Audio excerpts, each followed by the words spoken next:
Assalamualaikum warahmatullahi wabarakatuh. Baiklah anak-anakku sekalian, kali ini kita akan membahas tentang struktur dan fungsi jaringan penyusun tumbuhan. Perlu kita ketahui, sebelumnya kita sudah pernah membahas tentang struktur tumbuhan, ada akar, batang, daun, bunga, buah, dan biji. Nah, kita bahas adalah struktur dan fungsi jaringan penyusun tumbuhan. Kita bahas jaringan-jaringan tumbuhan yang hanya dapat dilihat menggunakan mikroskop. Nah, ini ada contoh sebuah air yang diserap melalui jaringan tumbuhan, nah, yang dibantu oleh jaringan xilem, ya, melalui jalur adhesi dan kohesi. Nah, kita bahas jaringan penyusun tumbuhan. Nah, ini dia jaringan penyusun tumbuhan. Ya, yang pertama adalah jaringan meristem. Jadi jaringan meristem yaitu sel-selnya mampu membelah diri secara terus-menerus untuk menambah jumlah sel tubuh pada tumbuhan. Jadi jaringan meristem ini biasanya akan membuat akar dan batang semakin memanjang dan terus membelah, ya. Terus membelah diri, namanya jaringan meristem. Kemudian jaringan meristem juga sel-selnya berdinding tipis, berbentuk bulat, lonjong atau poligonal, dan relatif kaya akan protoplasma, ya, bentuknya seperti itu. Kemudian yang kedua, jaringan epidermis atau jaringan yang berada di dalam yang kedua. Epidermis yang berarti jaringan yang melindungi bagian luar, terdiri atas selapis sel hidup yang berbentuk persegi panjang, tersusun rapat tanpa ruang antar sel, dan tidak berklorofil, ya.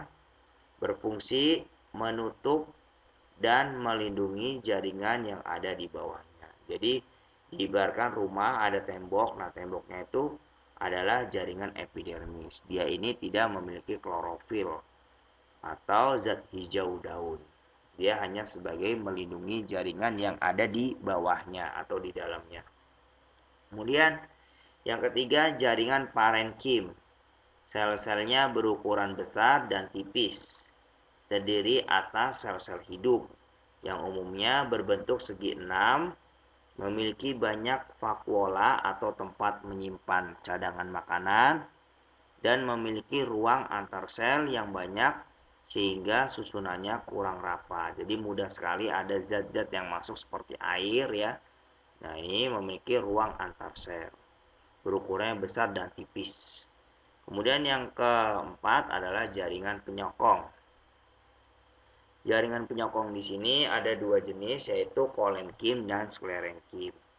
Kolenkim adalah penguat pada organ-organ tumbuhan yang masih aktif mengadakan pertumbuhan dan perkembangan. Ketika tumbuhan itu sedang tumbuh dan berkembang masih muda, dia masih aktif sekali dibantu oleh jaringan penyokong supaya lebih kuat dan lebih mempertahankan diri tidak rubuh oleh jaringan kolenkim. Ketika sudah kuat, menguat pada organ-organ tumbuhan seperti akar, batang, dan daun yang tidak lagi mengadakan pertumbuhan dan perkembangan disebut jaringan sklerenkim, seperti daun yang sudah layu, gugur, ya, batang sudah mulai layu, sudah mulai kropos. Nah, ini oleh jaringan sklerenkim, ya. Nah, kemudian yang kelima adalah jaringan pengangkut. Kita kenal ada dua jaringan yang sering kita dengar, mungkin waktu sekolah dulu SD pernah mendengar. Ada jaringan xilem dan jaringan floem. Jaringan xilem itu apa? Berfungsi mengangkut air dan zat-zat mineral hara dari akar ke daun, ya. Dari mulai air itu diserap oleh rambut akar, kemudian ke akar, air itu diserap oleh jaringan xilem dari akar ke batang hingga ke daun, sehingga terjadinya namanya transpirasi atau penguapan. Biasanya pagi hari ada embun di daun-daun, ya. Kalau pagi hari suka ada embun-embun ya di bagian helaian daun. Nah, ini adalah xilem. Yang kedua adalah berfungsi, apa itu floem gitu ya. Jaringan floem adalah berfungsi mengangkut dan mengedarkan zat makanan hasil fotosintesis atau membuat makanan dengan bantuan cahaya matahari dari daun ke seluruh bagian tumbuhan, daun, batang, akar, hingga ke organ tubuhan yang lainnya. Ini adalah fungsi dari floem sebagai zat makanan hasil fotosintesis ya. Itulah 5 jenis jaringan penyusun tumbuhan. Lalu ada struktur dan fungsi jaringan pada akar, batang, dan daun. Ada strukturnya. Saya perlihatkan ada, kalau diamati di mikroskop seperti ini ya. Karena lagi COVID, kita hanya mengamati menggunakan gambar saja. Nah, bagaimana caranya? Nah, yang kita lihat. Ini adalah contoh dari akar yang monokotil dan dikotil kalau diamati menggunakan mikroskop. Kemarin sudah bahas ya tentang akar monokotil berarti akarnya serabut, sedangkan akar dikotil akarnya tunggang. Nah, ini kalau diamati seperti ini. Jadi pertama adalah saya perbesar dulu. Nah, ini adalah akar monokotil dan akar dikotil. Pertama, ketika kita lihat ternyata akar monokotil ini akarnya serabut, diamati di mikroskop, ada xilem dan floem. Xilem floemnya ini tersebar. Nah, ini xilemnya lebih besar, warna putih, floemnya agak warna hitam. Ya, xilemnya di tengah besar, yang floemnya di sebelahnya atau di antara xilem dengan xilem yaitu floem. Nah, kemudian di bagian tengah ini ada empulur. Empulur ini sebagai tempat sebagai tempat menghasilkan menyimpan makanan, menyimpan cadangan makanan, namanya empulur. Kemudian ada lagi pericycle, ada lagi endospermis ya, lapisan bagian dalam pada jaringan akar monokotil. Endo artinya dalam, korteks ya sebagai tempat zat perantara masuk ya. Kemudian epidermis lapisan jaringan bagian luar ya. Jadi epidermis itu lapisan bagian luar, sedangkan endodermis lapisan bagian dalam. Sedangkan akar dikotil ya tersusun rapi xilem floemnya. Jadi xilemnya seperti huruf X di sini ya, X gitu ya. Bentuknya seperti batu ditumpuk-tumpuk hurufnya X, sedangkan floemnya berada di sampingnya. Hanya ada 4, 1, 2, 3, 4. Ini akar dikotil atau akar tunggang. Nah, ini pericycle-nya, kemudian terdapat endospermis, ya endosperma, kemudian ada korteksnya sebagai zat pengantar, zat perantara, dan epidermis sebagai jaringan pelindung bagian dalamnya atau bagian yang berada di bawahnya, namanya epidermis. Nah, ini berbeda sekali ya, kalau akar monokotil tersebar xilem floemnya, kalau dikotil akar xilem floemnya tersusun sangat rapi ya. Kemudian kita lihat sekarang batangnya, batang monokotil sebagaimana. Nah, ini batang monokotil. Kalau dilihat di sini ya, batang monokotil biasanya ya, batang monokotil ini xilem dan floemnya tersebar sangat merata. Kalau di batang monokotil atau batang yang akarnya, batangnya xilem dan floemnya tersebar sangat merata. Di mana xilemnya ini terdapat 3, floemnya ini tersebar di bagian dalam dari xilem floemnya ya. Kemudian ada juga epidermis lapisan luar, ada korteks ya, ada juga pericycle.